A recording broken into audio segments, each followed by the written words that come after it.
toi la gloire. Merci pour ta présence. Nous te savons ici. Tu es là, Seigneur.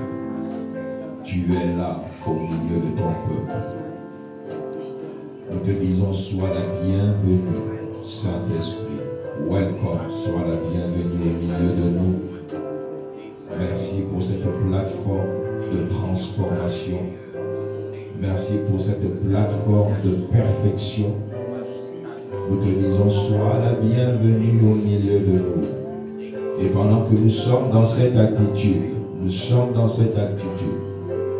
nous déclarons que tout esprit de régression au milieu de nous soit lié au nom de Jésus-Christ de Nazareth. Pendant que tu nous tires, Seigneur, vers la progression, tu nous tires vers l'excellence.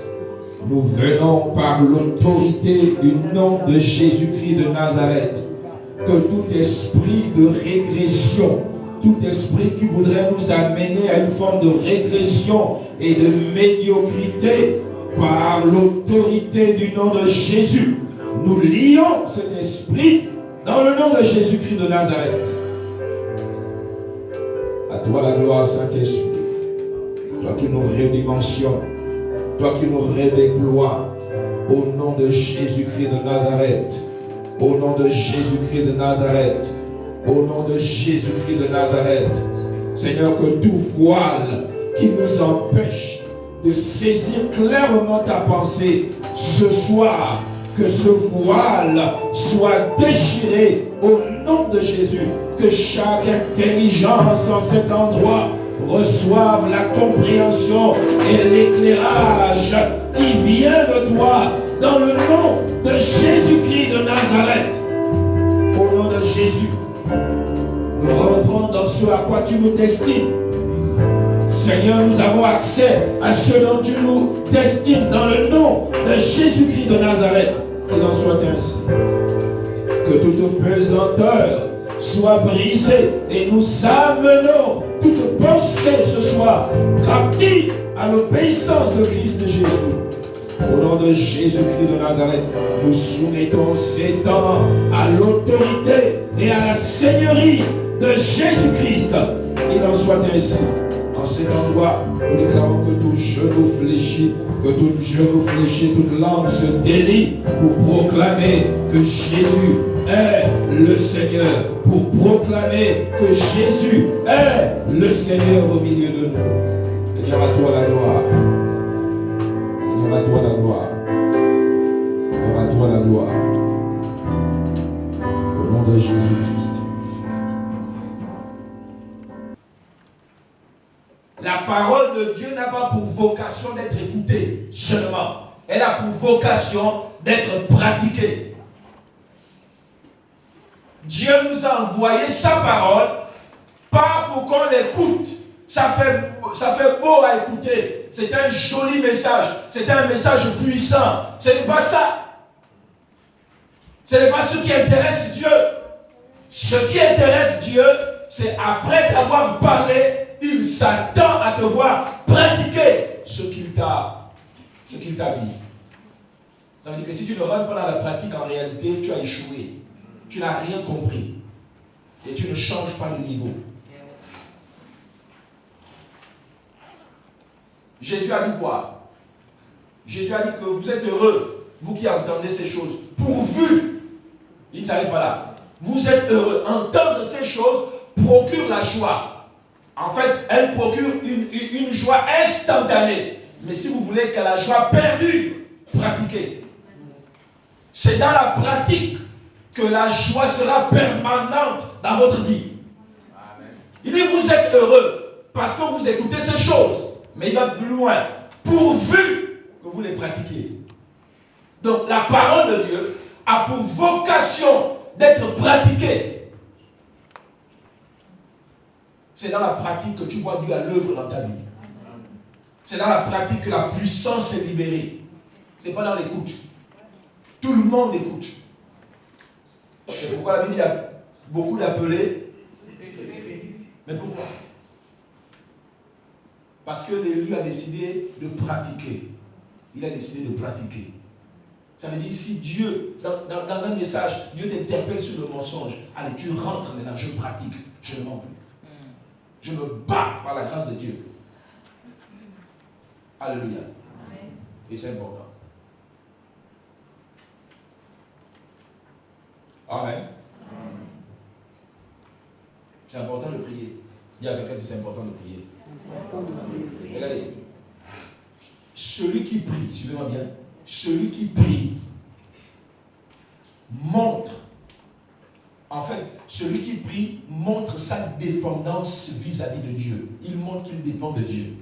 Celui qui prie. Celui qui ne prie pas démontre simplement qu'en réalité, il est indépendant, il peut faire ce qu'il veut, il n'a pas besoin de prier. Donc, la prière, en fait, le fait de prier, c'est tout un message. Tu montres ta dépendance à Dieu. Je dépends de lui.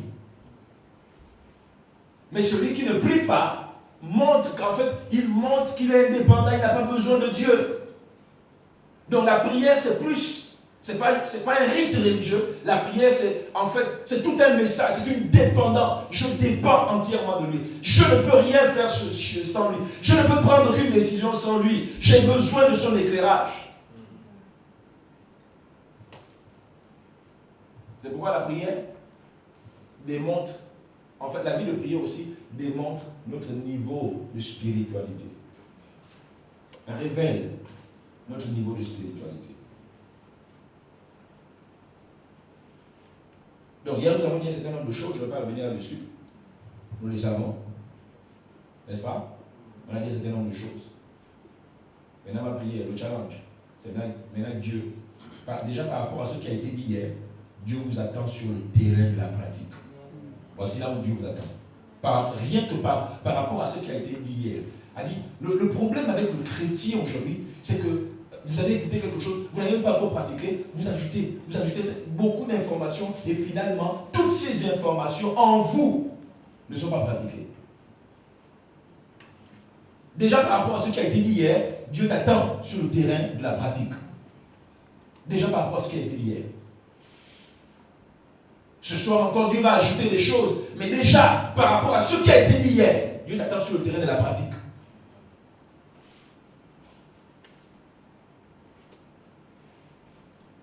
Donc notre texte de base, c'est Luc chapitre 12, le verset 37 à 48. C'est notre texte de base. Luc chapitre 12, le verset 37 à 48. Nous voulons reprendre ce texte, peut-être pour ceux qui n'étaient pas hier. Heureux ces serviteurs que le maître, à son arrivée, trouvera veillant. Je vous le dis en vérité, il se scindra, les fera mettre à table et s'approchera pour les servir. Oui. Qu'il arrive à la deuxième ou à la troisième veille. Heureux ces serviteurs s'il les trouve veillants. Sachez-le bien. Si le maître de la maison savait à quelle heure le voleur doit venir, il veillerait et ne laisserait pas percer sa maison. Vous aussi, tenez-vous prêts, car le Fils de l'homme viendra à l'heure où vous n'y penserez pas. Pierre lui dit, Seigneur, est-ce à nous ou à tous que tu adresses cette parabole? Oui. Et le Seigneur leur dit, quel est donc l'économe fidèle et prudent que le maître établira sur ses gens pour leur donner la nourriture au temps convenable? Heureux ce serviteur que son maître à son arrivée trouvera ainsi. Je vous le dis en vérité, il établira sur tous ses biens. Mais si ce serviteur dit en lui-même, mon maître tarde à venir, s'il se met à battre les serviteurs et les servantes, à manger, à boire et à s'enivrer, le maître de ce serviteur viendra le jour où il ne s'y attend pas. Et à l'heure qu'il ne connaît pas, il le mettra en pièces. Il le mettra en pièces. Et lui donnera sa part avec les infidèles.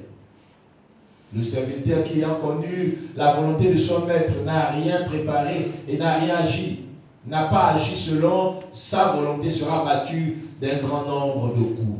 Et enfin, le verset 48, mais celui qui, ne l'ayant pas connu, a fait des choses dignes de châtiment, sera battu de peu de coups. On donnera beaucoup à qui l'on a beaucoup donné et on exigera davantage de celui à qui on a beaucoup confié. Hier déjà, à la lumière de ce texte, hier, nous avons dit ceci. Première caractéristique d'un serviteur fidèle et bon. La première caractéristique, c'était quoi? L'écoute. Le service commence par l'écoute. Pas par faire, par l'écoute. Le service de Dieu commence par l'écoute. Apprenez à écouter. Apprenez à écouter. Quand vous lisez dans le livre de Proverbes, regardez. Le père, quand il parle à l'enfant, alors que l'enfant est en train de commencer dans la vie, il dit, mon fils, écoute. Et le premier commandement donné à Israël, quand vous lisez dans l'Ancien Testament, écoute Israël, le Seigneur ton Dieu. Elle dit quoi? La peine, le service de Dieu commence avec la capacité d'entendre Dieu, écouter la voix de Dieu. C'est comme ça qu'on commence. On rentre dans le service. Pas d'abord à faire, pas s'empresser à faire, mais d'abord écouter. Celui qui écoute saura mieux servir Dieu. Mais celui qui n'écoute pas aura du mal, ou bien servira mal le Seigneur. Ensuite, nous avons dit que l'autre caractéristique d'un serviteur, c'est qu'un serviteur, malgré l'absence du maître, qu'est-ce qui se passe? Malgré l'absence de son maître, qu'est-ce qui se passe? Il travaille toujours dans l'excellence. Malgré l'absence du maître n'altère pas, ne modifie pas son engagement. Que le maître soit là, qu'il ne soit pas là, ce serviteur travaille toujours dans l'excellence. Nous l'avons dit. Mais le mauvais serviteur, il faut toujours quelqu'un derrière lui pour travailler. Il faut toujours un regard pour qu'il puisse travailler.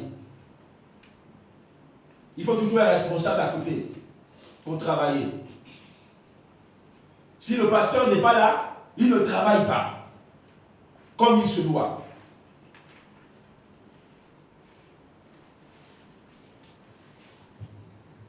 Et donc, à ces différents points qui ont été donnés, qui ont été mentionnés hier, je voudrais ajouter un autre point. Ce soir, le verset 45 de Luc chapitre 12. Le verset 45. Regardez le verset 45 de Luc chapitre 12. Le verset 45 nous dit ceci.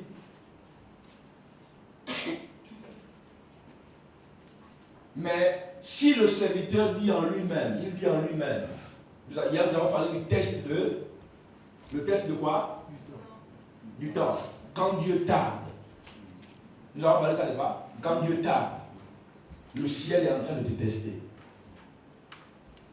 Comment, en l'absence du maître, tu te comportes? Si le serviteur dit en lui-même, mon maître tarde à venir, s'il se met à battre les serviteurs et les servantes, à manger, à boire et à s'enivrer. Regardez, dans ce texte, vous devez comprendre une chose. L'absence du maître. L'autre chose qu'il faut comprendre, lorsqu'on parle des bons comme des mauvais serviteurs, dans ce texte, nous voyons quoi? L'absence du maître peut être un piège pour le mauvais serviteur. L'absence du maître est un piège. Pourquoi je dis que l'absence du maître est un piège? L'absence d'un responsable, l'absence de ton manager peut être un piège. Écoutez, l'autre tentation qui peut gagner un serviteur qui travaille à chaque fois, vous allez remarquer cela, à chaque fois que des gens travaillent en l'absence du maître, en l'absence du responsable, en l'absence d'un manager, la tentation qui peut gagner celui qui travaille en l'absence d'un maître, c'est la tentation de croire que c'est maintenant lui le boss.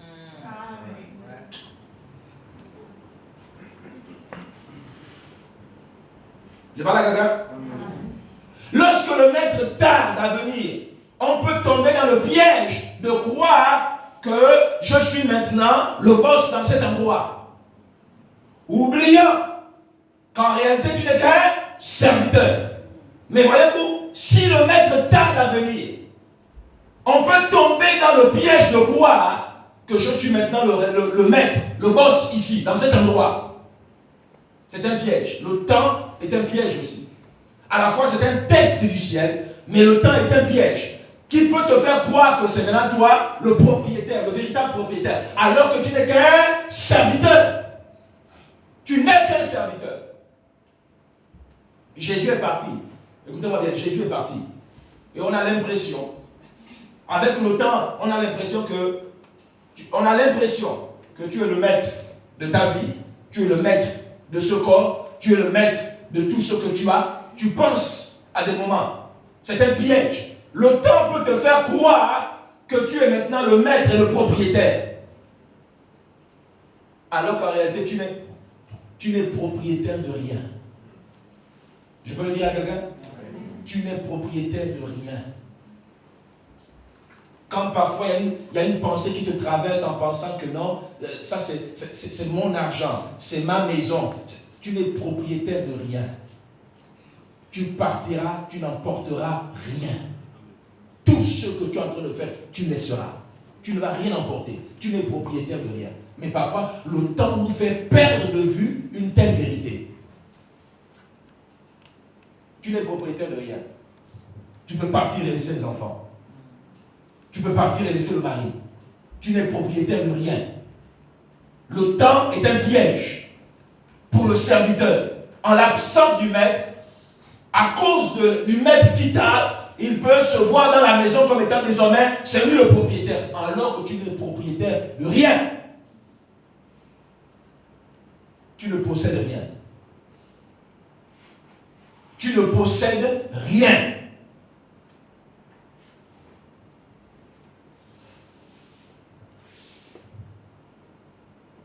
Donc, à force de travailler tout le temps, en l'absence du patron, tu peux penser que c'est toi le patron. Lorsqu'on voit souvent un serviteur et que le patron n'est pas là, le serviteur risque de penser et de croire que c'est maintenant lui le boss dans cet endroit. Tu n'es propriétaire de rien. Le véritable propriétaire arrive. Le propriétaire de toutes choses. Le maître des cieux et de la terre, il arrive. Il montrera à l'humanité, aux grands comme aux petits, aux rois comme aux pauvres, que c'est lui le propriétaire de tout. Il est parti, il a dit, je m'en vais vous préparer une place. Il tarde, mais écoutez-moi bien. Le fait qu'il tarde, à la fois, c'est un test du ciel pour chacun d'entre nous et pour les serviteurs. Tu n'es propriétaire de rien, même de tes enfants. Tu n'es pas propriétaire de ces enfants. Tu n'es qu'un gestionnaire.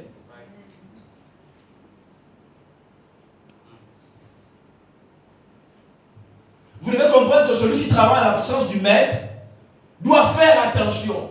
Le maître est parti pour aller se faire investir. Il reviendra. Mais celui qui travaille en l'absence du maître doit faire attention d'oublier qu'il n'est pas le maître. Tu n'es pas le maître, tu n'es qu'un serviteur. Tu n'es propriétaire de rien. Tu peux être remplacé. Tu peux être remplacé. S'il décide, il te remplace. À force de travailler en l'absence du maître, il y a la tentation d'oublier que le maître existe. Parfois, dans tout ce que nous faisons, nous oublions qu'il y a une éternité. Nous oublions cela. Nous oublions parfois, à force de travailler sans la présence du maître, nous oublions qu'un jour, toutes ces choses, nous allons les laisser, nous partirons.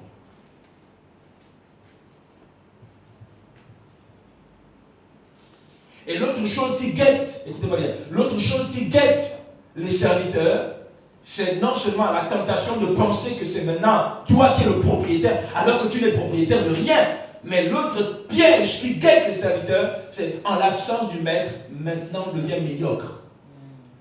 Au lieu de chercher à être excellent, on tombe dans le piège de la médiocrité. Plus qu'il n'est pas là, je fais comme je l'entends, comme je veux.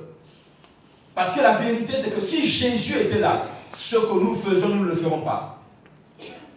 La manière dont nous servons, nous ne servirons pas comme ça s'il était physiquement présent au milieu de nous. Les gens allaient se donner, les gens allaient se sacrifier, et les gens allaient donner le meilleur d'eux. Mais comme le maître n'est pas là, on tombe dans le piège de quoi? De la médiocrité. Quand on veut, on fait. On ne pousse pas loin notre engagement. On ne cherche pas à se dépasser ou à se surpasser. Non, on donne le strict minimum de nous, de notre temps. On donne. Vous allez généralement vous rendre compte d'une chose, c'est que la plupart de notre temps, nous le passons ailleurs, nous nous déployons ailleurs, mais dès que nous venons à l'église, nous donnons à peine à Dieu les quelques minutes ou bien les quelques heures. Et parfois quand on tire un peu en longueur, on commence à regarder la montre. Si Jésus était là, le propriétaire de toute chose, le propriétaire de la vie que tu as,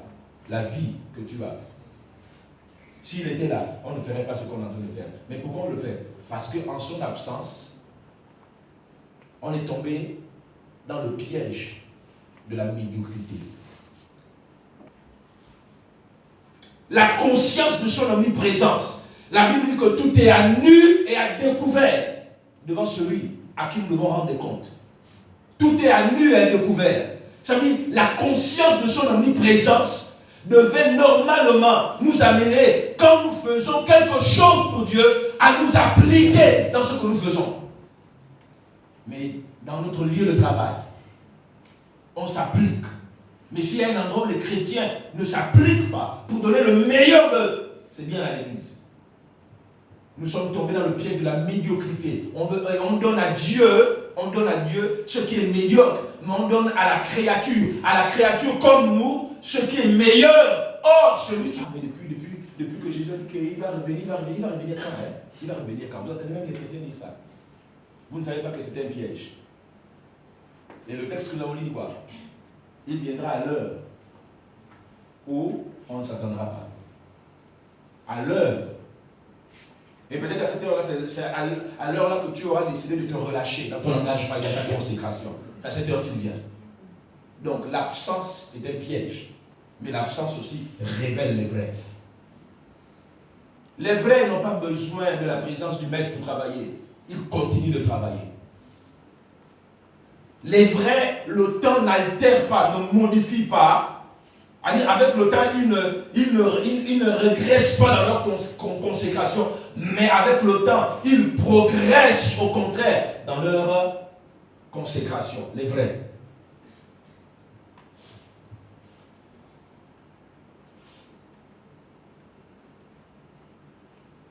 Luc chapitre 12, le verset 42 à 43. Luc chapitre 12, le verset 42 à 43, il est dit, 42 à 43, à partir du verset 42, et le Seigneur dit, quel est donc l'économe fidèle et prudent que le maître établira sur ses champs pour leur donner la nourriture au temps convenable. Le verset 43, heureux ce serviteur que son maître à son arrivée trouvera ainsi. Allons-y dans Luc chapitre 19. Luc chapitre 19, le verset 20.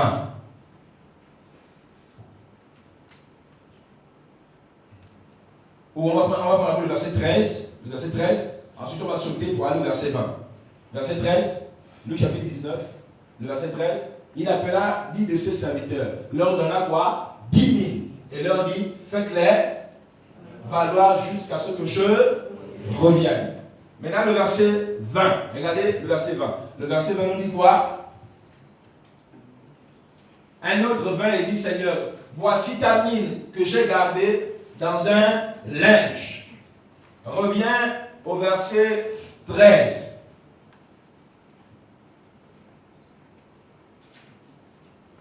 Et à partir du verset 13, non, Luc 19, 13. Luc 19, 13. Alors, regardez.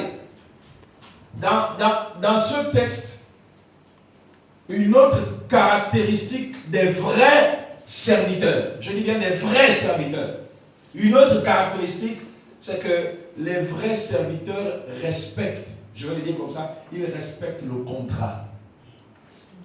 Ils respectent le contrat. Ils n'ajoutent rien au contrat.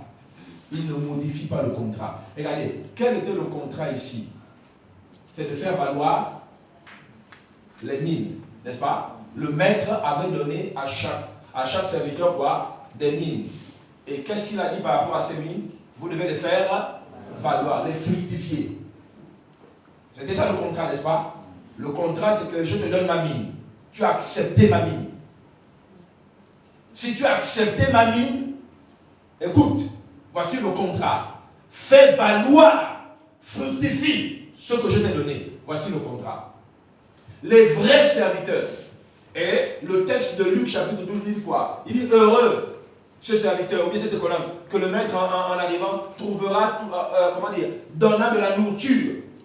Il doit donner la nourriture au temps convenable. Ça veut dire dans le contrat, il l'établit sur des champs avec pour mission. Je t'établis sur des gens. Tu leur donneras de la nourriture au temps convenable. Voici le contrat. Un vrai serviteur respecte le contrat. Il respecte le contrat.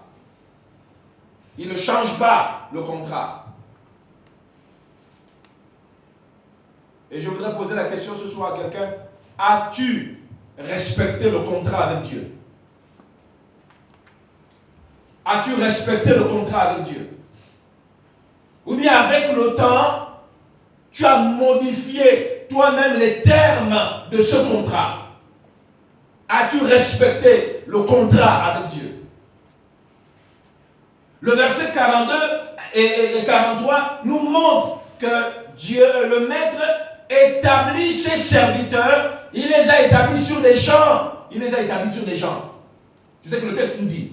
Il les établit sur des champs. As-tu respecté le contrat avec Dieu? Donc, nous comprenons qu'en fait, le bien de ce maître, son bien, ce sont les gens. La Bible dit qu'il a établi sur des gens. Il n'a pas établi sur des choses, mais il a établi sur des gens. Allons-y, Luc chapitre 12, verset 42, ensuite on ira le verset 43.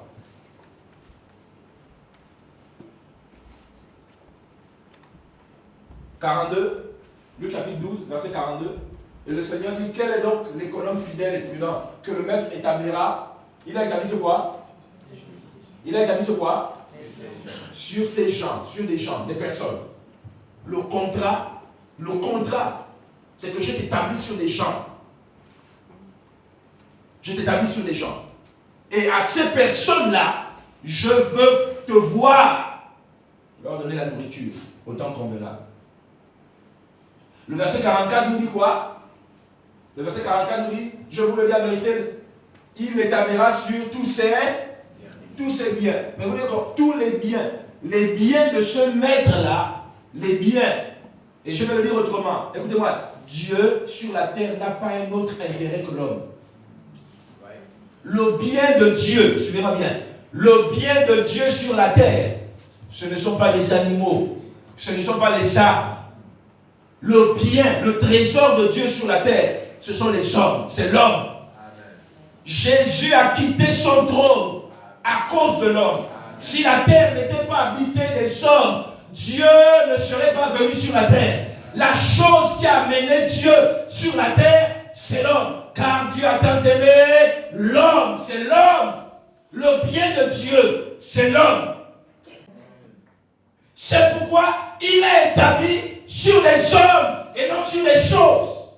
Ça veut dire quoi? Si toute ta vie est dirigée vers les choses et non les hommes, tu as perdu de vue le contrat avec Dieu. Les gens vivent, les gens se battent, les gens tuent pour des choses. Voilà pourquoi nous écoutez, je vais le lire. Parfois, nous mettons notre santé en danger pour des choses. Pour des choses. L'argent, c'est des choses.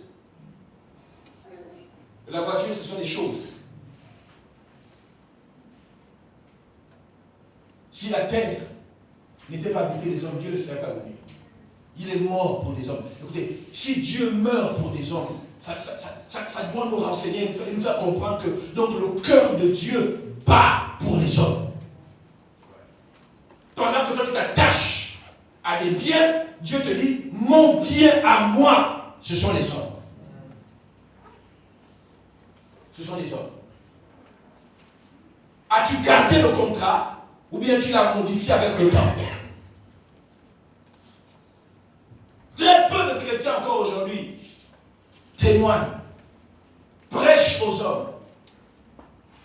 Nous sommes restés dans les églises, maintenant nous nous reconfortons et nous restons dans les choses comme non. Bon, ma mission c'est de balayer l'église, c'est d'essuyer l'église, ainsi de suite. Je suis d'accord, ça c'est dans le cadre du culte. Dans le cadre du culte, chacun doit avoir un rôle dans le cadre du culte. Mais vous devez comprendre qu'en dehors du culte, Dieu veut t'établir sur les hommes.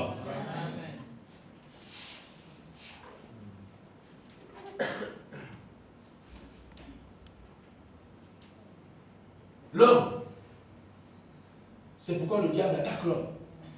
Il n'attaque pas les animaux, il n'attaque pas les arbres, il attaque l'homme. Parce que l'homme est la seule création qui a l'image et a la ressemblance de Dieu.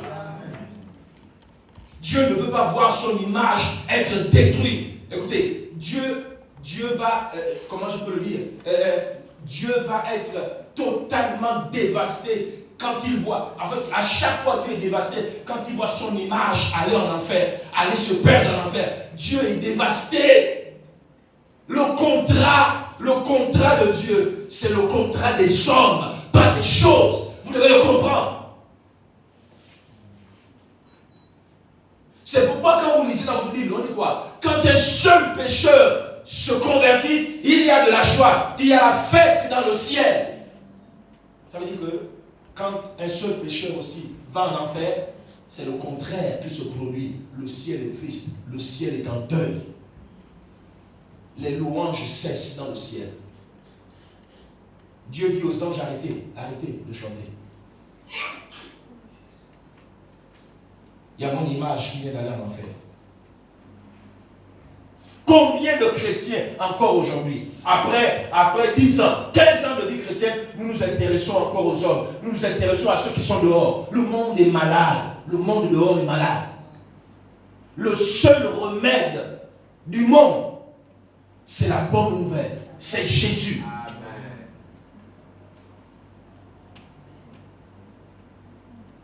Nous les côtoyons tous les jours, dans nos lieux de travail, dans nos quartiers, nous les côtoyons tous les jours. Mais ces personnes que nous côtoyons tous les jours, regardez, Dieu est en train de dire, j'ai envie de t'établir sur ces personnes. Oui. Mais tu ne comprends pas. Il dit, j'ai envie de t'établir sur ces personnes, mais nous ne comprenons pas.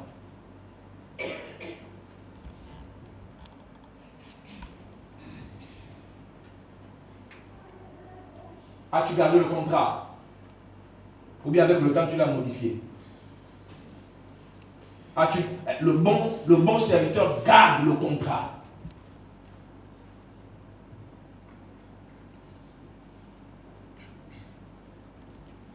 C'est quoi l'œuvre de Dieu? Quand nous parlons de l'œuvre de Dieu, c'est quoi l'œuvre de Dieu? L'œuvre de Dieu, la première, écoutez-moi bien, la première œuvre de Dieu, c'est l'homme. C'est l'homme. Exode chapitre 23. Exode chapitre 23, le verset 25.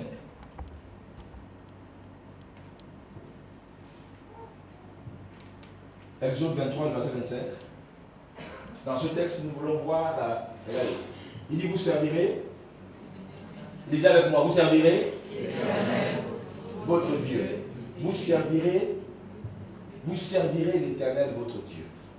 Dans ce texte, nous voulons voir les bénéfices qu'il y a pour un croyant de servir Dieu. Il dit, vous servirez l'Éternel, votre Dieu.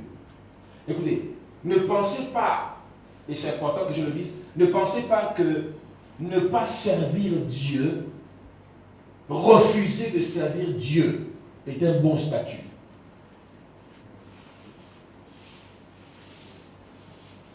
Ne pensez pas que bon, je suis chrétien et je ne sers pas Dieu. Ne pas servir Dieu, ne pensez pas que c'est un bon statut. Le chrétien qui ne sert pas Dieu n'est pas et ne sera jamais heureux.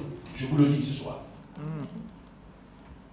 Le chrétien, le croyant qui ne sert pas Dieu ne sera jamais heureux. Parce que les biens de ce monde ne vous procureront jamais le véritable bonheur et le véritable contentement.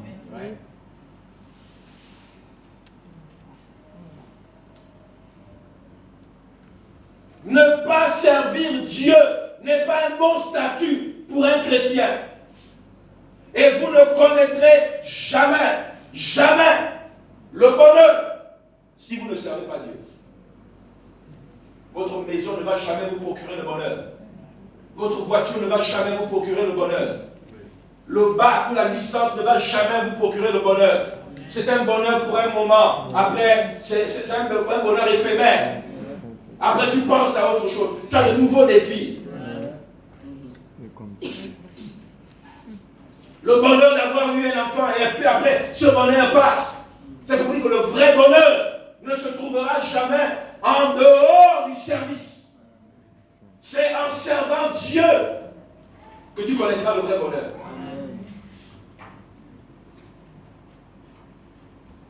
Il dit, vous servirez. Ça veut dire que nous avons pour vocation de servir Dieu. Est-ce qu'il ne sert pas? Je vous dis la vérité. Quelqu'un qui sert Dieu véritablement, regardez, et celui qui ne sert pas.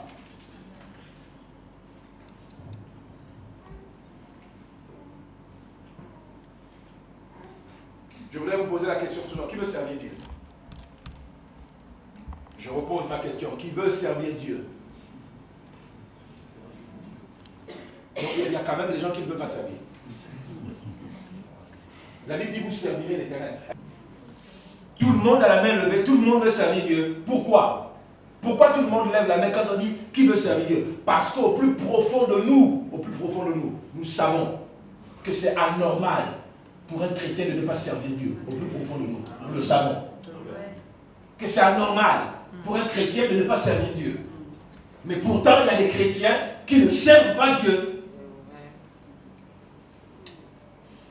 Donc ce qui est normal, c'est de servir Dieu. Ce qui est anormal, c'est de ne pas servir.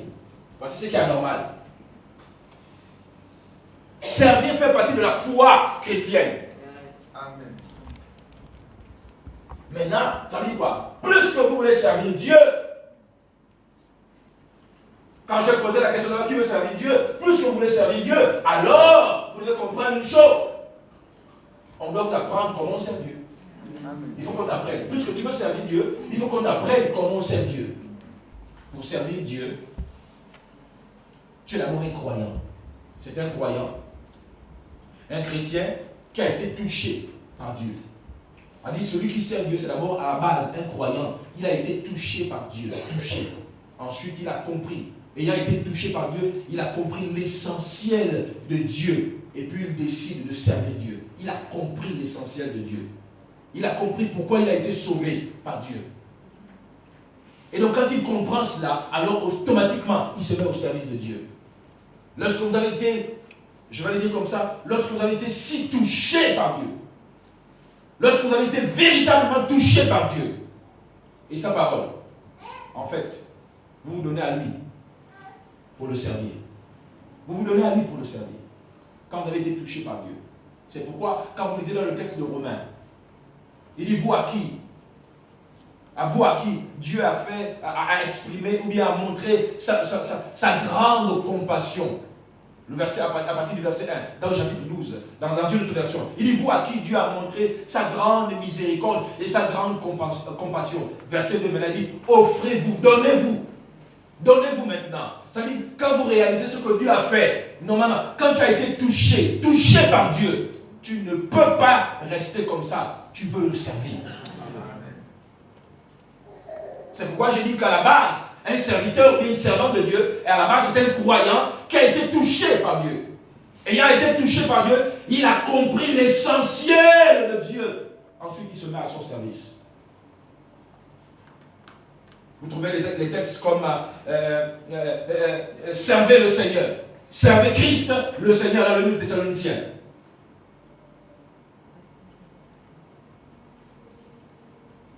Donc à la base, quand on dit un serviteur de Dieu, une servante de Dieu, à la base c'est un croyant qui a été touché par Dieu. Ensuite, il a compris l'essentiel de Dieu, pourquoi il a été sauvé, et il se met à son service. Écoutez, il faut quitter le statut, et je vais le dire comme ça, il faut quitter le statut de croyant pour devenir un serviteur de Dieu. Nous tous, au départ, nous sommes des croyants. Maintenant, il faut quitter le statut de croyant pour devenir serviteur ou servante de Dieu. En fait, c'est le cheminement normal. C'est le cheminement normal. On est d'abord croyant. Ensuite, dans notre cheminement, on quitte le statut de croyant pour être serviteur dans la maison de Dieu. C'est le cheminement normal. C'est la progression et c'est le processus normal. Au départ, on est croyant. Ensuite, maintenant, à un moment, on se démarre dans la maison de Dieu. On cherche à servir. On sert dans la maison, mais on sert aussi au dehors. Amen. C'est le cheminement normal de tout croyant. Lorsque vous êtes croyant, lorsque vous êtes croyant, vous n'êtes encore rien. Vous êtes quelque chose, c'est quand vous commencez à servir. Lorsque vous êtes croyant, vous n'êtes encore rien. Vous êtes quelque chose, c'est quand vous commencez à servir. Tout croyant qui devient un serviteur, qui s'engage à servir, ce croyant-là devient maintenant quelque chose dans la maison. Matthieu chapitre 20, le verset 26. Lorsque vous êtes un simple croyant, vous n'êtes encore rien. Matthieu 20, verset 26. Ensuite, on prendra Matthieu 23. Matthieu 20, verset 26. Regardez ce que la Bible dit. 20, 26. Qu'il n'en soit pas ainsi parmi vous. Vous les croyants, qu'il n'en soit pas ainsi parmi vous. Au contraire, si quelqu'un veut être grand parmi vous, qu'il soit quoi? Ça veut dire donc que dans le royaume, le statut le plus élevé, ce n'est pas d'être croyant, mais c'est d'être serviteur. Amen. Ça veut dire, aussi longtemps que tu es un simple croyant dans l'église, pour Dieu tu n'es rien. Mais tu commences à être quelque chose et quand tu sais, tu commences à servir. Et qu'il n'en soit pas ainsi pour vous. Comprenez-vous que dans le royaume, le statut le plus élevé, c'est quand vous commencez à servir. Au départ, nous sommes d'abord croyants, mais ensuite, il faut quitter. C'est un cheminement qui nous amène. Il faut quitter le statut de croyant pour devenir serviteur ou servante. Il y a des gens, 5 ans, 10 ans, 15 ans de vie chrétienne, ils sont là à l'église. Ils n'ont pas quitté le statut de croyant pour devenir serviteur ou servante. Matthieu 23, le verset 11.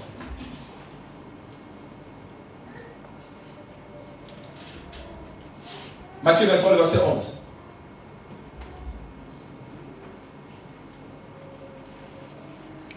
Matthieu 23, 11, il dit, le plus grand parmi vous, est quoi? Sera quoi? Ça dit que dans le royaume, la grandeur La grandeur dans le royaume se mesure, ou bien est évaluée. C'est quand tu es serviteur. Quand tu décides de rentrer dans le service.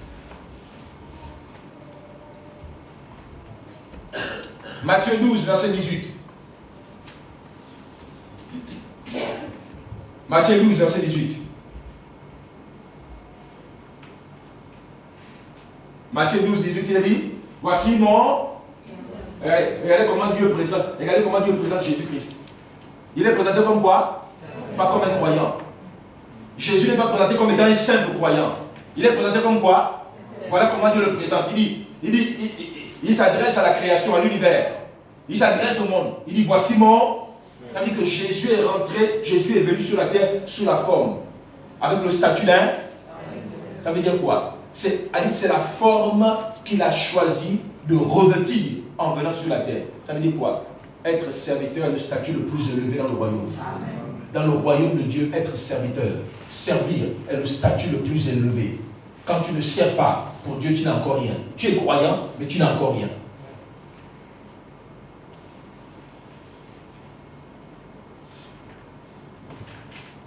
Pourquoi?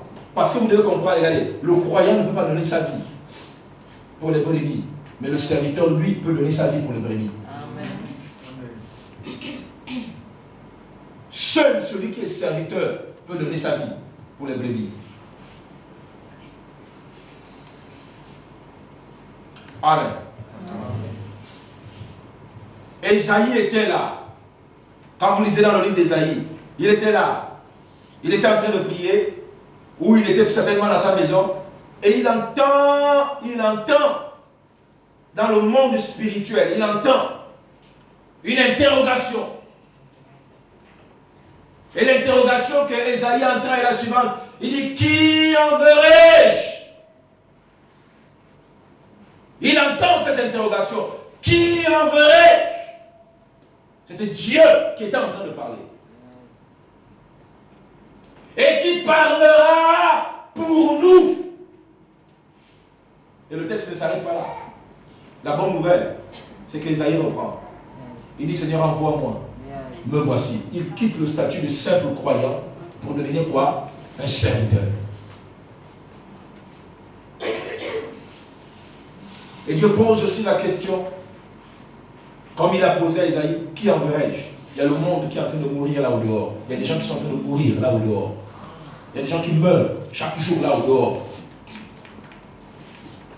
Ils ont besoin d'espérance.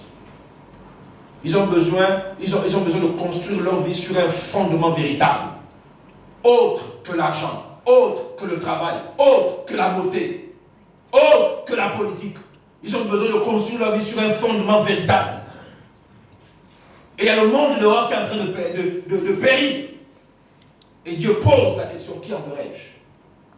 Qui enverrai-je? Qui parlera pour moi? Qui va parler pour moi à ces personnes qui sont dehors? Cette femme qui est en train de se prostituer, qui parlera pour moi à ce jeune homme, à ce monsieur qui est dépassé par la vie? Il ne sait pas quoi faire. Parfois la pensée de se suicider est là. Mais parfois quand il pense aux enfants.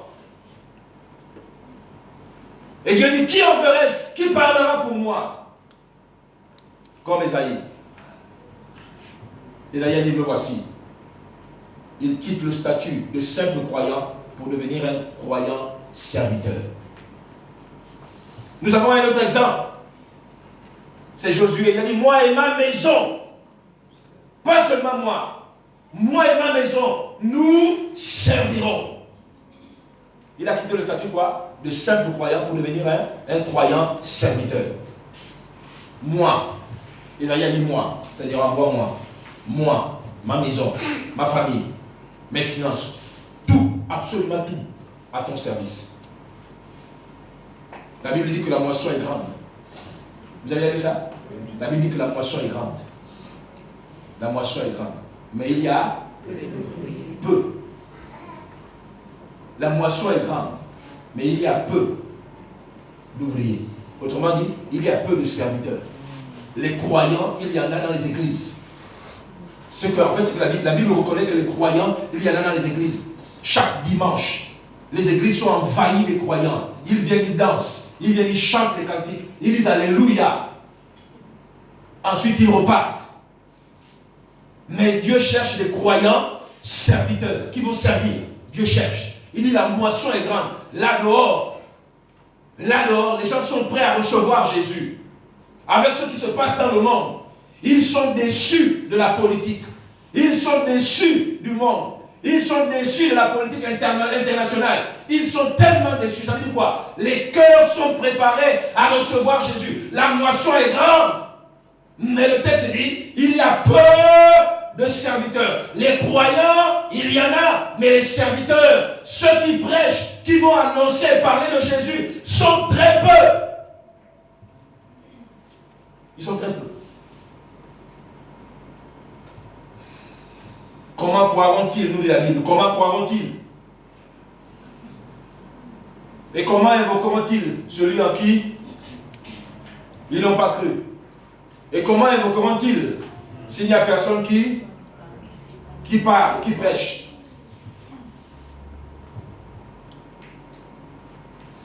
Servir est le statut le plus élevé dans le royaume. Servir est le statut le plus élevé dans le royaume. En fait, toute l'œuvre de Dieu est basée sur deux choses. Toute l'œuvre de Dieu, quand vous voulez comprendre l'œuvre de Dieu, toute l'œuvre de Dieu est basée sur deux choses. Aimer Dieu et aimer son prochain. Question, est-ce que vous aimez votre prochain? Est-ce que tu aimes ton collègue de travail? Tu es sûr que tu aimes ton collègue de travail? Tu es avec lui tous les jours, ton collègue de travail. Tu es sûr que tu l'aimes? Mais comment, si tu l'aimes, comment tu peux lui cacher la chose la plus importante de sa vie? Dieu est un bien universel. Il ne nous est pas permis de cacher aux hommes ce bien universel.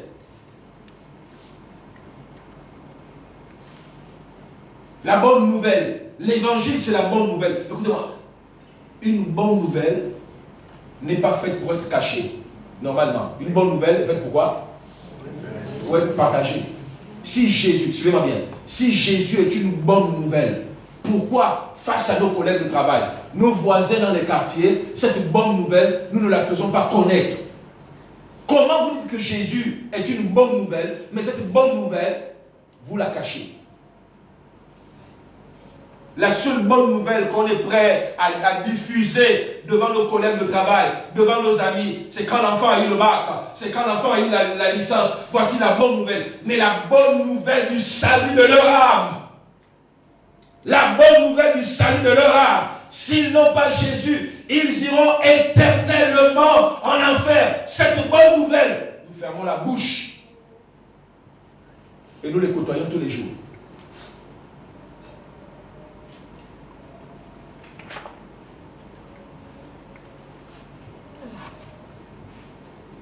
Toute l'œuvre de Dieu se résume en deux choses. Aimer Dieu. Aimer Dieu, c'est notre dévotion. Ta dévotion personnelle, ton intimité, ça c'est aimer Dieu. Deuxième, l'œuvre de Dieu, Jésus a dit que c'est de ces deux commandements résument la totalité de l'œuvre de Dieu. La totalité de l'œuvre de Dieu est contenue dans ces deux commandements. Aimer Dieu et aimer son prochain. Le prochain, c'est qui? Parce que les disciples, un jour, ont posé la question à Jésus de savoir, mais qui est mon prochain? Oui ou non? Oui. Jésus a dit, vous voulez savoir qui est votre prochain? Il dit, un homme descendait de Jérusalem à Jéricho. Il va être attaqué par des brigands, laissé comme mort. Et il y a des gens qui passaient par là. Regardez, ce qui est étonnant dans cette parabole, c'est que le prêtre revenait de l'église. Il revenait de l'église. Il sortait de l'église où il avait chanté, il avait loué Dieu, il avait donné des offrandes. Il sort de l'église et puis il voit quelqu'un là au sol comme ça, à demi-mort. Quelle insensibilité! Quelqu'un qui vient de sortir du culte, d'adorer Dieu. Il voit quelqu'un là, il passe outre. On dit c'est un pauvre samaritain. Il prend ce monsieur. Donc le prochain c'est qui? C'est celui qui a besoin, qui est dans le besoin. Les hommes, écoutez-moi, les hommes au dehors là-bas sont dans le besoin. Ils n'ont pas besoin de plus d'argent. Là dehors, ils n'ont pas besoin de plus d'argent. Ils ont besoin de Jésus. Ils sont malades, là dehors, ils sont malades. Ils sont attaqués par le diable, attaqués par la sorcellerie, attaqués par le vampire. Ils sont sous la pression. C'est ton prochain, il est là dehors.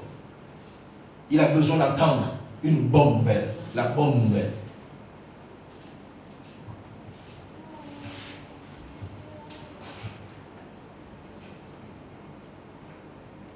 Nous devons quitter le statut de croyant pour devenir des serviteurs. Vous savez, l'étudiant, je me suis rendu compte que l'étudiant et l'élève, tous les deux, quand tu es encore étudiant et quand tu es élève, vous n'êtes pas encore utile pour la nation. Parce que le statut d'étudiant et le statut d'élève est une dépense pour la nation. On dépense pour vous. Entre les bourses et tout cela, l'État dépense quand tu es encore étudiant et élève. Mais à quel moment tu commences à compter normalement pour la nation? C'est quand tu rentres dans la vie active. Là, la nation bénéficie de toi maintenant. Ça veut dire quoi? Ça veut dire que quand tu es un simple croyant, tu n'es pas utile pour le royaume. Tu n'es pas encore utile pour le royaume tant que tu ne t'engages pas en disant je vais servir. Je vais servir.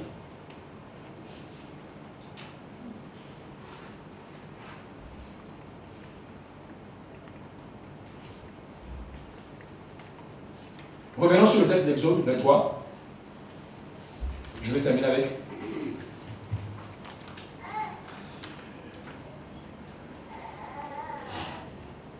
Exode 23, le verset 27. Il dit, vous servirez l'Éternel. Regardez les bienfaits de servir Dieu. Il n'y a que des bienfaits quand vous servez Dieu. Quand votre maison est engagée à servir Dieu. Quand votre famille est engagée à servir Dieu, il n'y a que des bienfaits. Il dit, vous servirez l'Éternel, votre Dieu, et il bénira quoi? Votre pain. Première bénédiction liée au service. Ça veut dire que Dieu ne bénit pas le pain de celui qui ne sert pas. Amen. Regardez, il dit, et vos os, il dit, à cause du fait que tu es serviteur, Dieu s'engage à préserver ton pain et à pourvoir à ton pain et à ton eau. Il s'engage.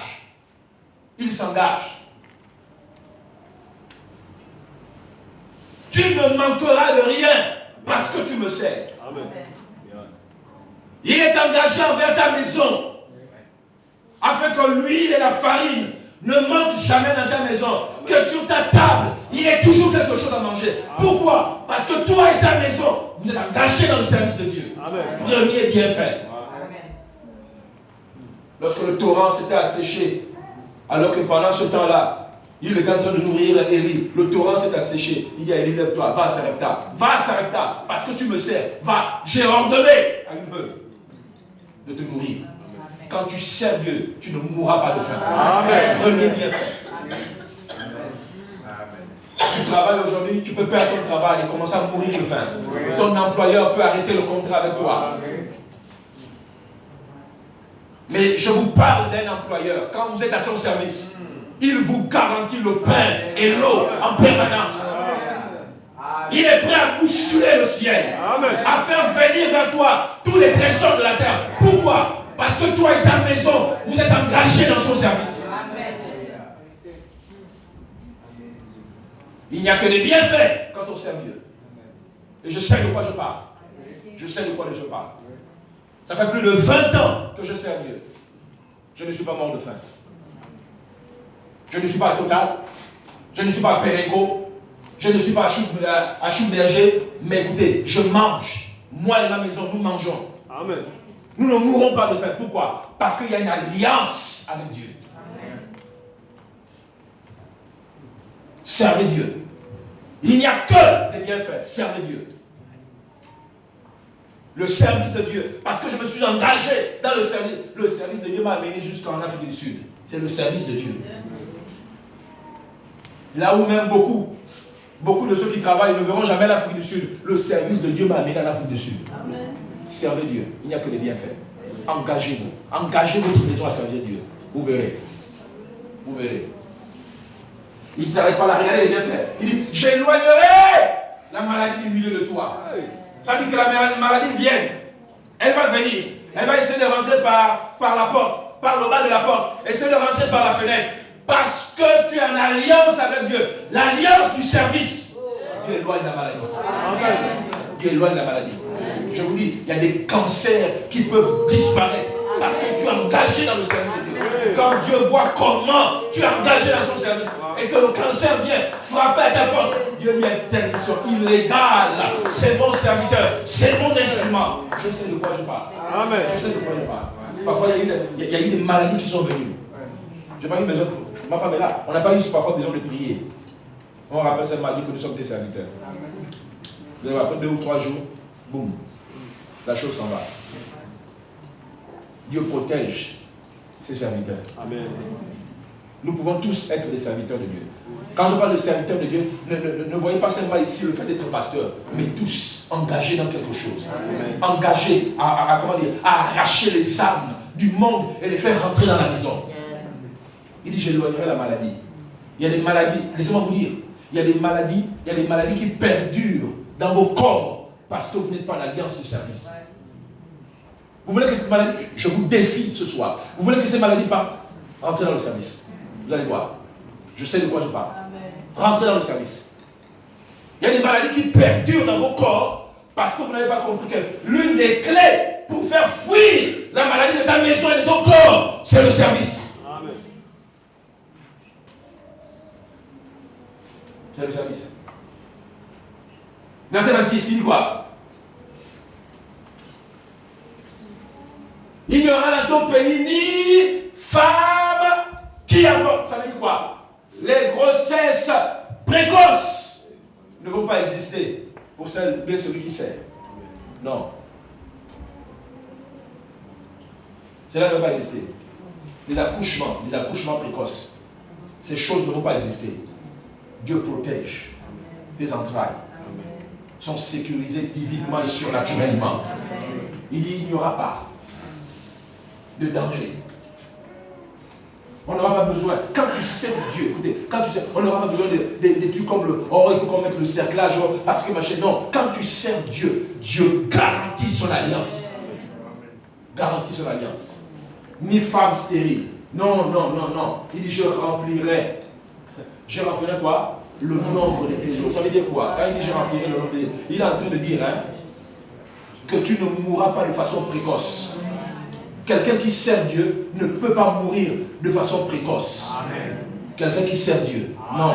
Ça veut dire quoi? Quand il dit que je remplirai le nombre de tes jours, il dit quoi? Il veut dire par là que tu termineras la totalité de tes jours sur la terre. Amen. Je le déclare dans le nom de Jésus. Quand tu sers Dieu, tu ne mourras pas de façon précoce. Amen. Tu termineras la totalité de tes jours sur la terre. Amen. Tu ne seras pas retranché subitement comme ça de la terre. Impossible pour celui qui sert Dieu. Amen. Je vous le dis. Servez Dieu. Engagez-vous dans le service. Et ces choses vous arriveront. C'est pourquoi moi je peux vous dire avec assurance, je ne vais pas partir de la terre de façon précoce. Je vous le dis avec assurance, avec toute la foi. Je ne partirai pas de la terre de façon précoce.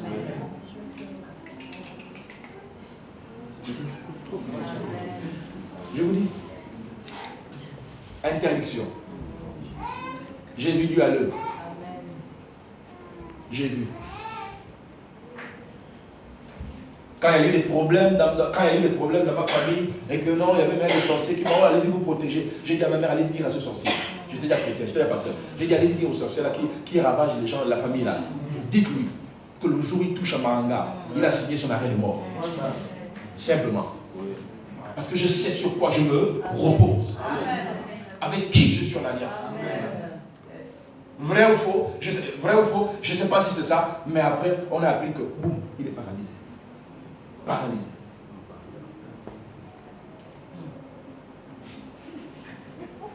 Quand tu sers Dieu, voici les bénéfices qui t'attendent quand tu sers Dieu. Alléluia. Terminons avec Jérémie chapitre 17, verset 16. Jérémie 17, le verset 16. Il est dit,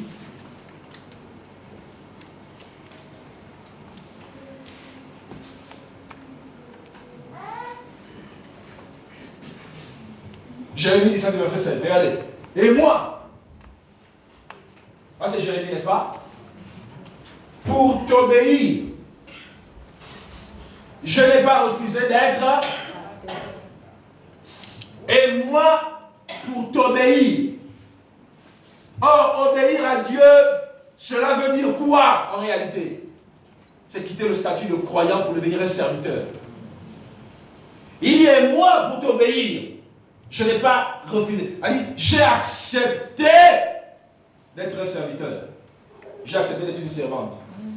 Il faut que tu saches ceci. Tu ne pourras pas entrer dans la plénitude de tes jours sur la terre si tu ne sers pas Dieu. Tu ne pourras pas rentrer dans la plénitude de tes jours sur la terre si tu ne sers pas Dieu. Le plus haut niveau du service de Dieu, le plus haut niveau du service de Dieu, c'est de paître son peuple. Amen. Accepte de diriger des gens. Accepte d'encadrer des gens. Amen. Accepte de prendre soin des gens. Le plus haut niveau du service de Dieu, c'est de paître son troupeau, son peuple. Regardez ce que Jésus a dit à Pierre. Il a dit quoi à Pierre? Pierre, si tu m'aimes, paix. Si tu m'aimes, voici le plus haut niveau de l'amour. Si tu m'aimes, accepte d'encadrer un nouveau. Accepte de suivre quelqu'un. Yes. Il y a des chrétiens, après 2 ans, 3 ans, 4 ans de vie chrétienne, vous ne suivez personne. Vous n'avez encadré personne. Personne n'a été affermi par vous. Personne. Jésus dit, si tu m'aimes, la preuve que tu m'aimes, il dit paix. Paix, mon troupeau. Il y a des nouveaux. L'encadrement des nouvelles personnes qui viennent, ça ne t'intéresse pas. Tu es indifférent par rapport à cela. Mais tu veux que Dieu te bénisse. Oubliez que l'œuvre de Dieu, c'est perdre son troupeau. Tu ne sais pas visiter les gens. Tu ne sais pas visiter les âmes, mais tu sais visiter tes parents. Tu sais visiter les gens juste pour aller murmurer, critiquer, raconter n'importe quoi qui n'a rien à voir avec l'œuvre de Dieu. Là, tu sais visiter les gens. Mais prendre tes pieds, aller visiter une nouvelle âme, prier avec une nouvelle âme, encadrer quelqu'un, ça là, tu ne le connais pas. Mais tu es le premier Seigneur, bénis-moi avec ma maison, bénis-moi. Et Dieu te regarde. Il dit, quel intérêt j'ai à te bénir, toi? Quel intérêt j'ai à te bénir? À multiplier déjà le peu que tu as. Parce que même ce que tu as ne sert pas à mon œuvre. Tu ne sais pas. Prends tes pieds, appeler un nouveau, inviter à l'église, témoigner. Tu ne connais pas ces choses.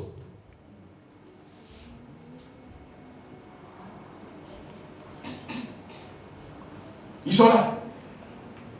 Et il se console avec non, j'ai une responsabilité dans l'église. La responsabilité dans l'église n'annule pas l'œuvre de Dieu. Samedi, venez à l'évangélisation. Ils ne viennent jamais. Mais je vous dis, écoutez, et là je m'adressais même aux responsables des églises. Quand vous avez des gens comme ça, quand ils viennent, ils sont malades, ne priez pas pour eux.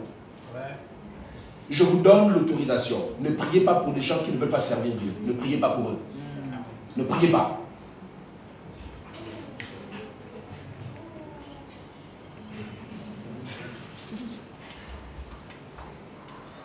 Quelqu'un qui passe le clair de son temps dans des choses. Il a les engagements à l'église, il n'est pas dedans. L'église est engagée dans le salut, le gain des âmes. Nous voulons remplir l'église avec de nouvelles personnes. Il ne se sent pas concerné dans ça. Mais quand il a des problèmes, pasteur, frère Pierrot, frère Wilfried, ainsi de suite, vous ne priez pas pour ces gens-là. Parce que quand vous le faites, vous vous opposez à Dieu. D'une certaine manière. Surtout quand ce sont des personnes qui ont 5 ans, 10 ans dans l'église. Ils ne sont pas engagés à suivre des gens, à encadrer de nouvelles personnes. C'est toujours les mêmes personnes qui se retrouvent les samedis, dans l'évangélisation. Ils sont tranquilles chez eux. Et quand le gars vient visiter la maison, c'est là, il court. Vous le trouvez là régulier à l'église parce qu'il y a un problème. Il est là régulier à l'église.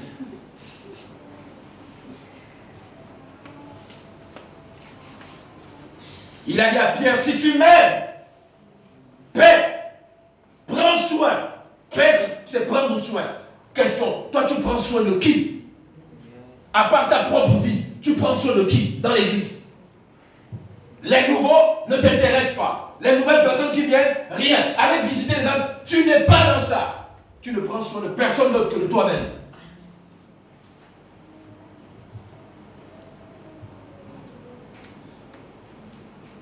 Quelles sont les personnes que tu suis depuis que tu es chrétien? Que tu peux dire que telle personne, c'est moi. Ça fait tant de personnes. Combien de personnes tu suis?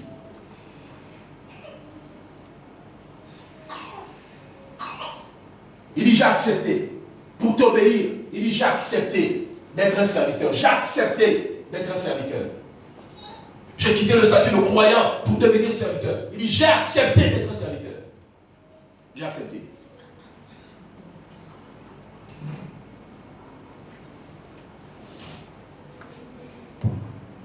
Acte 19. Acte 9. Acte 9, le verset 5.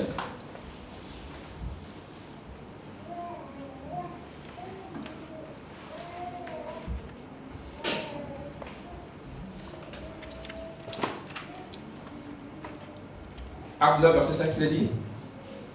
Il répondit, qui es-tu, Seigneur? Et le Seigneur dit, je suis Jésus que tu.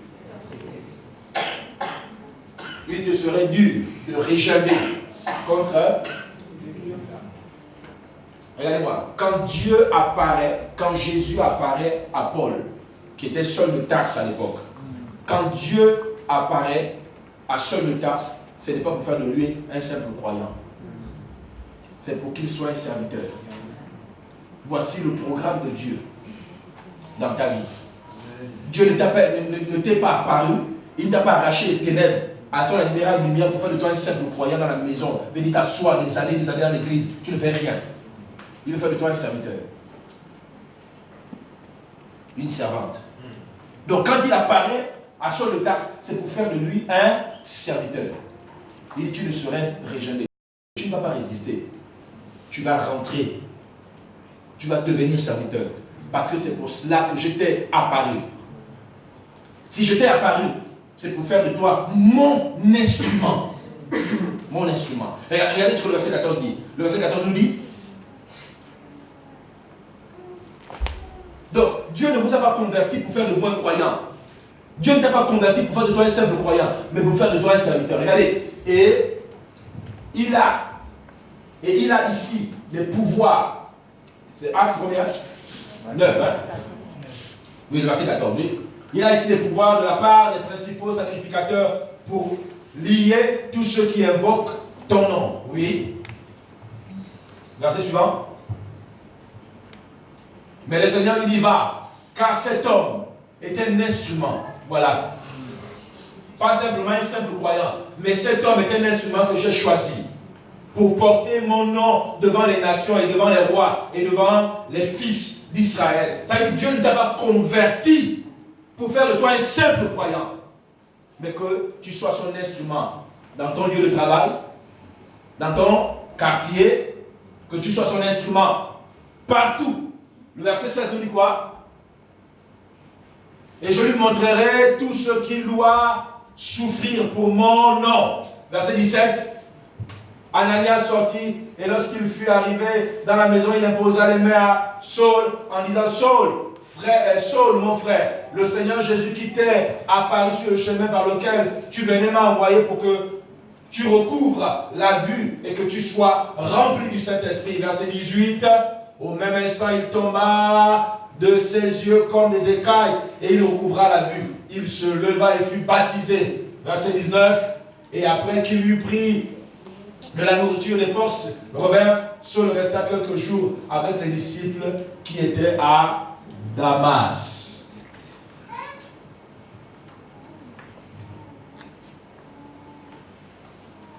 Dieu veut faire de toi un serviteur. Quelqu'un qui sert, pas un croyant qui ne fait rien, mais un serviteur dans la maison. Et vous devez comprendre qu'aussi longtemps que tu ne quittes pas le statut de croyant pour devenir serviteur. Nous avons dit que être serviteur, c'est le plus haut niveau dans le royaume. C'est le statut le plus élevé dans le royaume. Il faut arrêter, et je termine avec ça, il faut arrêter, nous devons arrêter de rester dans l'immaturité spirituelle. Alors que Dieu nous attend. Dieu t'attend pour encadrer les nouveaux. pour diriger les gens. Nous devons arrêter avec l'immaturité spirituelle qui consiste simplement à venir à l'église, à nous occuper de nous-mêmes et puis à repartir. Nous devons arrêter avec cette immaturité spirituelle. Dieu t'attend, il veut te voir diriger des gens. Il veut t'établir sur des gens. Dans ton lieu de travail, il veut t'établir sur des gens que tu vas suivre, que tu vas encadrer, que tu vas amener à la foi. Dans ton quartier également, Dieu t'attend. Il veut te voir diriger des cellules. Il veut te voir diriger des églises. Pas forcément en étant un pasteur en plein temps, mais même en étant un professionnel. Dieu veut te voir diriger des cellules, diriger des gens, encadrer des gens, des nouveaux, suivre des gens, prêcher l'évangile. Cette condition d'immaturité, c'est cette condition d'immaturité en réalité qui favorise parfois une vie de péché. Quand quelqu'un est engagé dans le de Dieu, je vous dis, il n'y a pas de place pour le péché, pour le Congo-ça, et toutes ces choses. Il n'y a pas de place. Il n'y a pas de place. Parce que quand tu reviens de ton lieu de travail avec la famille, ainsi de suite, vous êtes engagé dans l'œuvre de Dieu, il n'y a pas de place. Pour un temps de péché, pour se vautrer dans le péché, il n'y a pas de place. Donc arrêtez de résister. Arrêtez de résister à l'appel de Dieu. Vous devez répondre à l'appel de Dieu, à la vision de Dieu. Nous devons aller attraper les gens dehors et les faire rentrer dans la maison de force. Attraper les gens dehors et les faire rentrer dans la maison. Ils ne savent pas qu'ils ont besoin de Dieu. Mais écoutez, le jour où ils vont se convertir, quand ils vont t'éclairer, ils vous diront merci. Mais ils n'ont pas conscience de cela. Mais nous devons aller dehors. Nous devons aller dehors.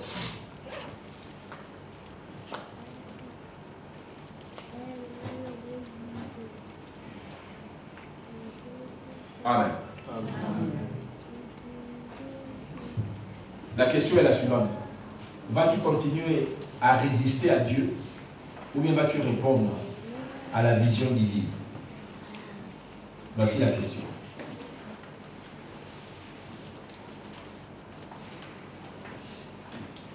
Je repose la question. Qui veut servir?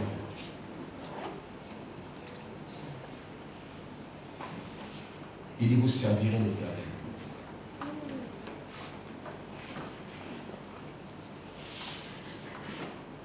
Vous servirez l'Éternel. Ça fait partie de l'alliance. L'alliance de votre salut. Le salut que Dieu vous a accordé. Dans ce salut, il y a un élément qu'on appelle le service. Engagez-vous. Engagez-vous. Engagez votre maison. Engagez vos enfants. Engagez-vous à servir Dieu. Maintenant. La Bible dit que si aujourd'hui tu entends sa voix, n'endurcis pas ton cœur. Engagez-vous. Si tu avais l'habitude de venir et ne pas faire attention aux nouveaux, commence à encadrer les nouveaux. Les nouveaux-nés dans la maison. Regardez la joie qu'il y a. Regardez la joie qu'il y a quand sur le plan naturel, il y a un nouveau-né dans la maison. Qu'est-ce qu'on fait? Tous ceux qui sont dans la maison viennent autour de ce nouveau-né. Oui ou non? Oui. Tous ceux qui sont dans la maison, quand il y a un nouveau-né, le jour où la maman revient à la maison avec le nouveau-né, tout le monde est là. On attend le nouveau-né. Il y a des nouveaux-nés dans la maison. Combien de nouveaux-nés dans la maison tu prends soin, tu accordes une attention, tu pries pour eux? Combien? Combien? Ils sont combien?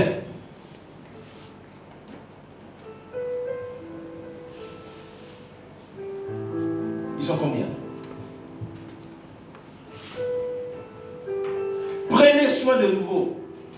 La croissance de l'Église ne se fera pas sans vous. Vous devez vous engager. Chaque croyant doit s'engager à aller arracher, à prendre les gens dehors et à les faire entrer dans la maison. C'est ainsi que la croissance se fera au milieu de nous.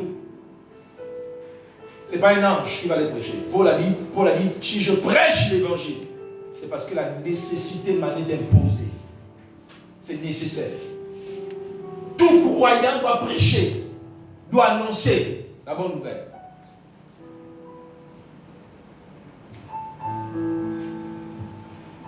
Les élèves dans les écoles, pendant les temps de récréation, gagnez vos condisciples. Devenez un croyant serviteur dans la maison de Dieu. Si vous le faites, je vous défie. Vous allez voir comment Dieu va prendre soin de vos études. Dieu va prendre soin de vos études. Si vous engagez dans le service. Je sais de quoi je parle.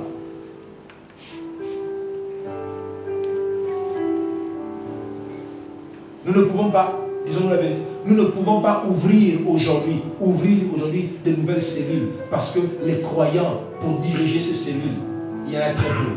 Il y en a très peu. Qui peuvent dire, pasteur, ouvrez telle cellule, moi j'irai la diriger. Très peu. Très peu de croyants. Mais ils sont engagés dans autre chose. Ils sont engagés dans autre chose. Nous voulons ouvrir des cellules. Nous voulons ouvrir des cellules. Mais les croyants, pour diriger ces cellules, ils sont très peu engagés, passionnés pour dire, pasteur, ouvrez, moi je vais aller. Je vais aller à tel endroit. Je vais ouvrir. Ces personnes entendront parler de Jésus. La Bible dit que le peuple qui était assis dans les ténèbres a vu briller une grande lumière. Le peuple assis dans les ténèbres a vu briller une grande lumière. Comment? Au travers des croyants. Parce qu'il y a des croyants qui sont dit, je vais aller à cet endroit où il y a encore les ténèbres, où ils ne connaissent pas Jésus. Je vais aller là-bas, pasteur. J'ai seulement besoin que vous puissiez prier pour moi et que vous puissiez me recommander, mais à cet endroit, j'irai. Jésus sera connu dans ce coin de la ville. Ils sont où? Ils sont où ces croyants? Ils sont où?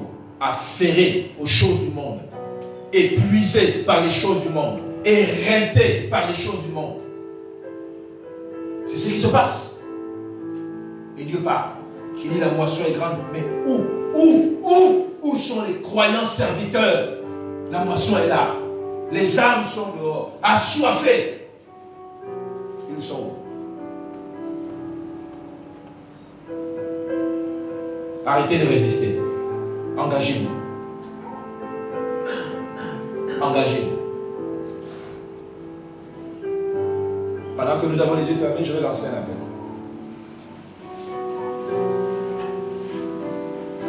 Nous voulons ouvrir les églises. Nous voulons ouvrir de nouvelles cellules. Je vous le dis. Nous voulons ouvrir de nouvelles cellules dans la ville de Port-Gentil.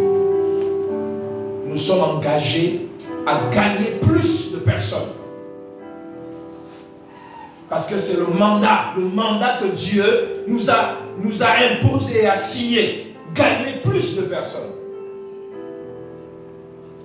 Si tu te sens concerné par ça, si tu veux t'engager aussi dans la moisson, une grande moisson, plus d'âmes qui rentrent dans la maison de Dieu, plus de personnes sauvées, et que le ciel continuellement soit en joie.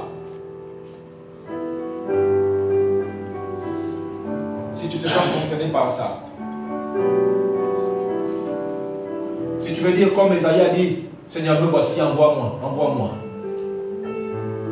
Ce n'est pas une question de je ne sais pas prêcher, ce n'est pas une question de capacité, c'est une question d'abord de dire, Seigneur, me voici.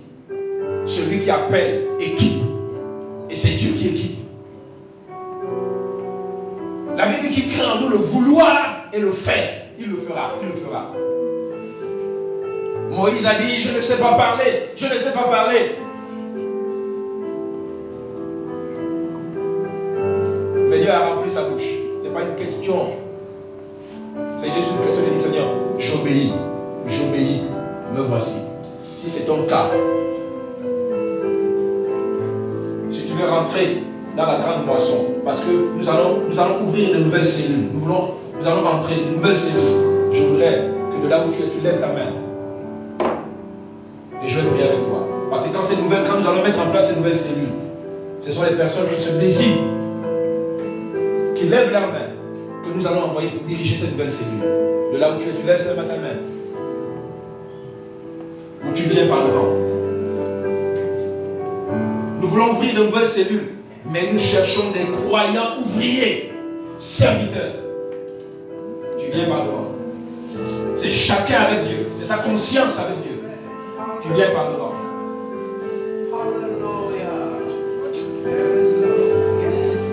Quelqu'un qui va dire, Seigneur, me voici, envoie-moi. Je m'engage.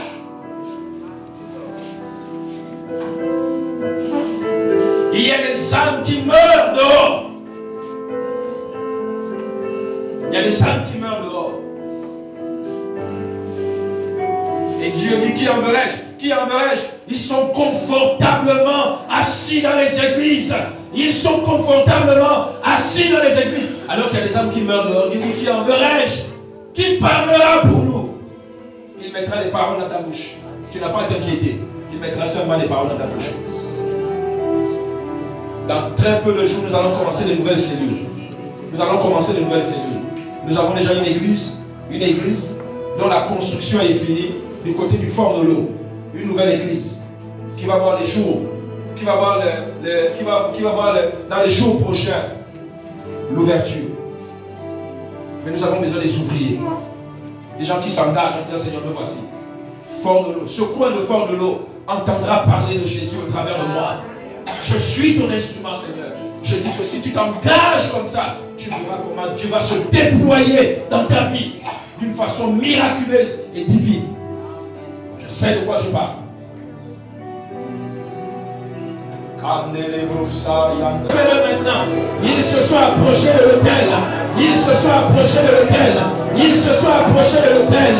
Maintenant, à partir de maintenant, distingue-les, distingue-les, distingue-les au nom de Jésus-Christ de Nazareth. À partir de maintenant, à partir de ce soir, je déclare un nouveau mouvement du Saint-Esprit dans chacune de vos vies, au nom de Jésus-Christ.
approcher de l'autel.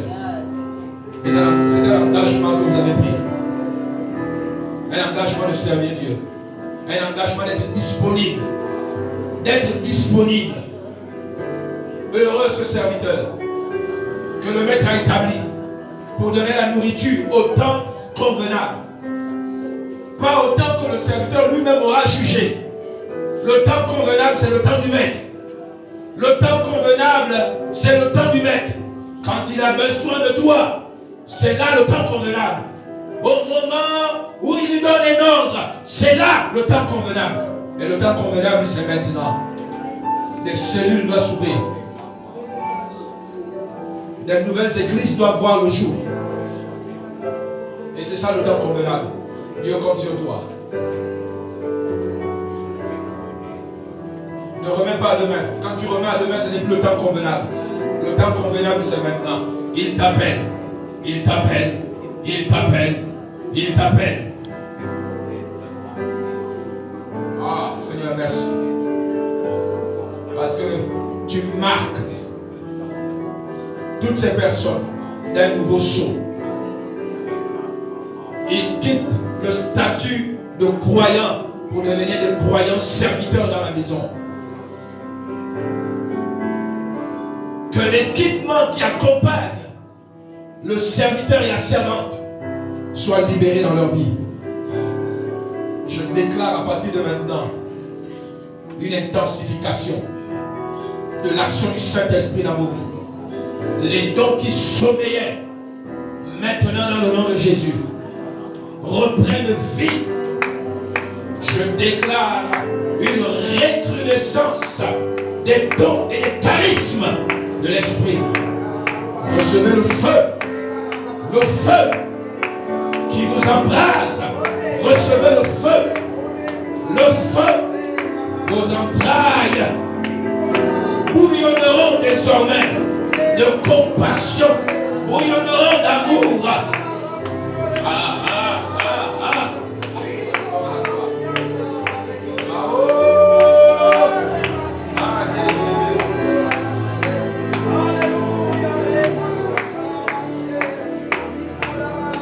À toi la gloire, Seigneur.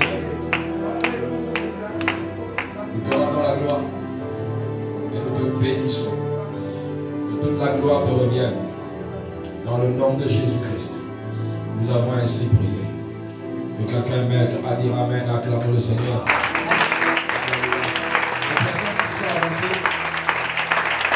Les personnes qui se sont avancées, je vais avoir une rencontre avec vous, les personnes qui se sont avancées. Parce que nous allons ouvrir des cellules. Nous allons ouvrir des églises. Les personnes qui se sont avancées, je vais avoir une rencontre avec vous. Et nous allons parler. Nous allons parler. Et en fonction des réalités, nous allons voir comment étendre l'œuvre. Paul gentil, par vous, entendra parler de Jésus. Je vous le dis ce soir, vous êtes les champions de Jésus. Vous êtes ces champions, ces instruments. Pendant que le monde va de mal en pire, Dieu va changer les choses par vous. Alléluia. Le secrétariat vous fera connaître la date. Elle se rapproche. Certainement ce week-end, j'aurai une rencontre avec vous. Que Dieu vous bénisse. Allez à vos places. Alléluia.